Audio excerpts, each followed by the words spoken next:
Pregnancy വിശേഷങ്ങളെല്ലാം Asla Marley YouTube ചാനലിലൂടെ പങ്കിടാറുണ്ട്. തനിക്ക് വന്ന നെഗറ്റീവ് കമൻറ്റുകൾക്ക് മറുപടിയാണ് അസ്ല ഇപ്പോൾ എത്തിയിരിക്കുന്നത്. പ്രഗ്നൻസി പില്ലോ ഉപയോഗിക്കുന്നത് അസ്ല വീഡിയോയിൽ കാണിച്ചിരുന്നു. അത് കണ്ടപ്പോൾ കുറേ പേർ വിമർശനങ്ങളുമായി എത്തിയിരുന്നു. പൊതുവെ മലർന്നു കിടക്കുന്ന ആളാണ് ഞാൻ. പ്രഗ്നൻസി ടൈമിൽ ഇടതുവശം കിടക്കണമെന്നാണ് പറയുന്നത്.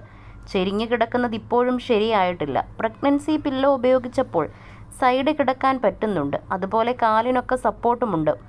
UK പോയപ്പോഴും ഞാൻ പ്രഗ്നൻസി പില്ലോ ഉപയോഗിച്ചിരുന്നു. എനിക്കത് നല്ലതായാണ് തോന്നിയതെന്നും അസ്ല പറഞ്ഞു.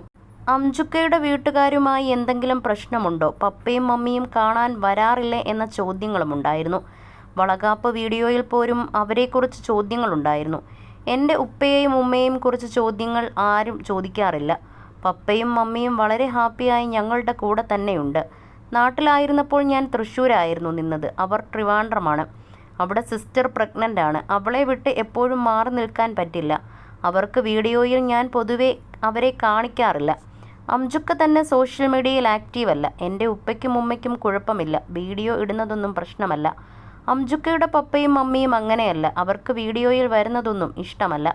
അവരുടെ പ്രൈവസി ഞാൻ മാനിക്കേണ്ടതല്ലേ. അമ്മു എനിക്ക് ഫ്രണ്ടിനെ പോലെയാണ്. നാത്തൂനായിട്ട് തോന്നിയിട്ടില്ല. എൻ്റെ വളകാപ്പിന് അവൾക്ക് വരാൻ പറ്റിയില്ല. ഞങ്ങൾ എപ്പോഴും വിളിച്ച് സംസാരിക്കാറുള്ളവരാണ്. എന്നെക്കാളും 1 മാസം മുന്നേ പ്രഗ്നൻ്റ് ആയതാണ് അവൾ. പ്രസവ സമയത്ത് വരുമെന്നാണ് അംജുക്ക പറയുന്നത്. അങ്ങനെയാണ് പ്ലാൻ ചെയ്യുന്നത്. ഞാൻ ദുബായിലായിരുന്ന സമയത്താണ് അനോമലി സ്കാൻ കഴിഞ്ഞത്. അതുകൊണ്ട് തന്നെ ബേബി ഏതാണെന്ന് എനിക്കറിയാം. അത്യാവശ്യം ഫ്രണ്ട്സിനും ഫാമിലി മെമ്പേഴ്സിനുമെല്ലാം അറിയാം. ബേബി ഇതാണെന്നറിഞ്ഞപ്പോൾ എനിക്ക് ഭയങ്കര സന്തോഷമായിരുന്നു. ഇമോഷണലി എന്നെ ഇപ്പോൾ ഹാൻഡിൽ ചെയ്യുക എന്നത് അത്ര എളുപ്പമുള്ള കാര്യമല്ല. അംജുക്കയ്ക്ക് പണ്ടേ കുട്ടികളെ വലിയ ഇഷ്ടമാണ്. അച്ഛനാവുന്നതിന് മുന്നോടിയായി അംജുക്കയും മാറുന്നുണ്ട്. എന്നിൽ മാത്രമല്ല അവനിലും മാറ്റങ്ങളുണ്ടെന്നും അസ്ല മാർലി പറഞ്ഞു. അതേസമയം ഗർഭകാലം ആസ്വദിച്ച് വരികയാണ് അസ്ല. വ്ളോഗിലൂടെയായി എല്ലാ വിശേഷങ്ങളും പങ്കിടാറുണ്ട്. ഇക്കാലയളവിൽ ഒത്തിരി ചോദ്യങ്ങളെല്ലാം തനിക്ക് വരുന്നുണ്ട്. അതുകൊണ്ടാണ് താനൊരു Q&A വീഡിയോ ചെയ്തതെന്നും അസ്ല പറയുന്നു. നിന്റെ ബ്രസ്റ്റ് മത്തൻ പോലെ ആയല്ലോ, തടിച്ചുരുണ്ടല്ലോ എന്നൊക്കെയുള്ള കമൻറ്റുകൾ വരുന്നുണ്ട്. സെക്സ് എഡ്യൂക്കേഷൻ ചെയ്യുന്ന ഒരാളാണ് ഞാൻ. എനിക്കിത് പറയാൻ യാതൊരുവിധ നാണക്കേടുമില്ല. എൻ്റെ ശരീരത്തെക്കുറിച്ച് വരുന്ന കമൻറ്റുകളാണ് ഇതൊക്കെ. ഇതൊന്നും ബോഡി ഷെയ്മിംഗ് ആയി എനിക്ക് തോന്നുന്നില്ല. അമ്മയാവാൻ പ്രിപ്പയർ ആയിക്കൊണ്ടിരിക്കുകയാണ് ഞാൻ. ഒരു 3 മാസം കൂടി വെയിറ്റ് ചെയ്താൽ എനിക്ക് ബേബിയെ കയ്യിലെടുക്കാം. ആ ഒരു നിമിഷത്തിനായി കാത്തിരിക്കുകയാണ് ഞാൻ. ആ സ്റ്റേജിൽ നിൽക്കുമ്പോൾ ഇങ്ങനെയുള്ള കമൻറ്റുകളൊന്നും എന്നെ ബാധിക്കില്ല. എൻ്റെ ബ്രസ്റ്റ് മാത്രമല്ല, ശരീരത്തിൽ ഒത്തിരി മാറ്റങ്ങൾ വന്നിട്ടുണ്ട്. കഴുത്തിൽ പിഗ്മെൻറ്റേഷൻ വന്നിട്ടുണ്ട്. ഇപ്പോൾ കുഞ്ഞിനു വേണ്ടി പ്രിപ്പയർ ആയിക്കൊണ്ടിരിക്കുന്നതിനിടയിലെ ഓരോ മാറ്റവും എന്നെ സന്തോഷിപ്പിക്കുന്നതാണ്. നേരത്തെ എനിക്ക് മുഖക്കുരു ഒന്നും വരില്ലായിരുന്നു. ഇപ്പോൾ അതൊക്കെ വരുന്നുണ്ട്. ഓരോരുത്തർക്കും ഓരോ മാറ്റങ്ങളല്ലേ.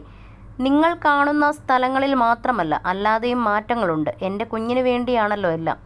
സ്ട്രെച്ച് മാർക്ക് വരാതിരിക്കാൻ വേണ്ടി ഡോക്ടർ എനിക്കൊരു ക്രീം തന്നിരുന്നു. കുളിച്ച നനവോടെ വേണം ഇത് തേക്കാനെന്ന് പറഞ്ഞു.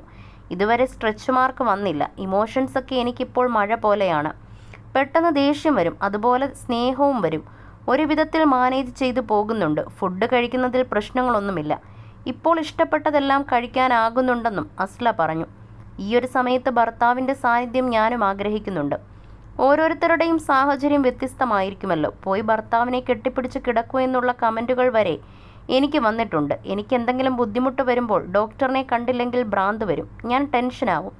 എപ്പോഴും ആശ്രയിക്കാവുന്നൊരു ഡോക്ടേഴ്സിനെ UK കിട്ടുമെന്ന് തോന്നിയില്ല. അവിടുത്തെ മെഡിക്കൽ സിസ്റ്റം അത്ര പോരെന്ന് തോന്നിയിട്ടുണ്ട്. അതുപോലെ അവിടുത്തെ വീട്ടിൽ ബെഡ്റൂം ബാത്റൂം ഒക്കെ മുകളിലത്തെ നിലയിലാണ്. എനിക്കാണെങ്കിൽ ഈ സമയത്ത് സ്റ്റെപ്പ് കയറാൻ പറ്റില്ല. വീടൊക്കെ മാറണം.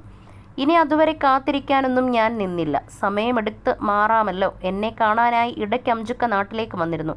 ഞാനും അങ്ങോട്ടേക്ക് പോയിരുന്നു. ഇനിയും കാണാൻ വരും. അതിനാൽ തന്നെ ഞങ്ങൾക്കങ്ങനെ മിസ്സിങ് ഇല്ല. ഡെലിവറി ടൈമിലൊക്കെ അംജുക്ക വരും എന്തായാലും. ഞങ്ങൾക്ക് കുറേ കാര്യങ്ങളൊക്കെ സെറ്റാക്കാനുണ്ട്. അതൊക്കെ സോഷ്യൽ മീഡിയയിലൂടെ പറയണമെന്നില്ലല്ലോ എന്നുമായിരുന്നു അസ്ലയുടെ മറുപടി.